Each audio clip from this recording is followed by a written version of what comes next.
It's time for another Visual Studio Code release!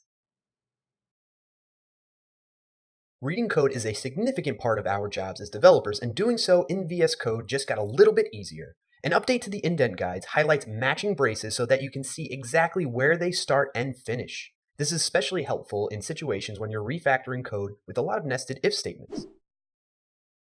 Creating custom code regions is also helpful in managing and reading code. This feature is now supported in CSS files as well, so you can apply those same management techniques to your style files. As a JavaScript developer, you may be using NPM as your package manager and leveraging scripts to run tasks.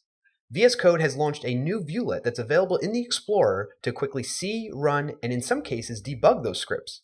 First, you need to enable the view-let through your user settings. There, you'll see all your defined scripts and can right-click on them to see all the available actions. For developers using ES6 syntax, the new Organize Imports feature can now sort your imports and remove any that you may not be using. All you have to do is bring up the command palette, start typing out Organize, and hit Enter. Got a mouse with a fancy middle button, including that wheel? Now you can do column selection by simply holding down that middle button and dragging. Easy peasy. And that's it for this month's release of Visual Studio Code, everyone. I hope you enjoyed it, and if you did, please make sure to share it with your friends and family. My name is Brian Clark. Thanks again for joining me. I'll see you next time. Happy coding, everyone.